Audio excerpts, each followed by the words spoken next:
అయితే కాల్ చేశాడండి. కాల్ చేసి ఏం చెప్పాడంటే, నేను చిప్పగిరి నుంచి పని చూసుకొని గుంటకల్కి వస్తున్నాను, వచ్చే దారిలో నా బైక్ అయితే నిలబడిపోయిందండి, మీరైతే చిప్పగిరి రూట్ కి అయితే రాగలరా అని అడిగారు. ఓకే అన్న వస్తాము అని చెప్పాను. అన్న కాల్ చేసిన 10 minutes లో అన్న దగ్గరికి అయితే వెళ్ళడం జరిగింది. తర్వాత నేను అన్న బండి థ్రోయింగ్ చేసుకుంటూ గుంతకల్ వరకు అయితే వచ్చాము. గుంతకల్కి రాగానే హనుమాన్ సర్కిల్ లో ఒక మెకానిక్ షెడ్ ఉందండి, ఆ మెకానిక్ షెడ్ దగ్గరికి వెళ్దామని చెప్పాడు. ఇక్కడ ట్విస్ట్ ఏంటంటే అన్నే మెకానిక్ అనమాట.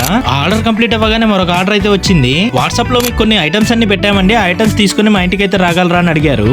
ఓకే మేము తీసుకొస్తాము అని చెప్పేసి మేడం చెప్పిన లిస్ట్ లో అన్ని తీసుకుని మేడం వాళ్ళ ఇంటికి అయితే బయలుదేరాము. వెళ్లేదారిలో అండి పాపం పెద్ద ఆయన స్కూటీ స్కిడ్ అయి కింద పడి ఉన్నాడు. అక్కడ ఉన్న స్థానికులంతా కలిసి ఆయన అయితే పైకి లేపడం జరిగింది. వెంటనే మనమైతే బైక్ ఆపేసి ఆయన దగ్గరికి అయితే వెళ్ళాము. దేవుని దయ వల్ల ఆయనకైతే దెబ్బలేం తగలలేదండి. ఆయన బాగున్నాడని తెలుసుకున్న తర్వాత మనమైతే ఆర్డర్ అయితే కంప్లీట్ చేసుకోవడానికి వాళ్ళ ఇంటికి అయితే బయలుదేరాము. తర్వాత ఆర్డర్ మేడం వాళ్ళ ఇంట్లో ఇచ్చేసి అక్కడ నుంచి అయితే రిటర్న్ అయితే వచ్చేసాము. మీ అందరికీ తెలుసు మన డొనేషన్ బాక్స్ అయితే మన ఆఫీస్ దగ్గరే ఉన్న టీ హౌస్ లో ఏర్పాటు చేయడం జరిగింది అనేసి. మీరు అటు సైడ్ వెళ్ళినప్పుడు లేదా మేము మీ దగ్గరికి వచ్చినప్పుడు మీరు తోచిన సాయం చేశారనుకోండి, ఆపదలో ఉన్న వాళ్ళని కాపాడిన వాళ్ళు అవుతారు. థ్యాంక్ యూ సో మచ్ అండి.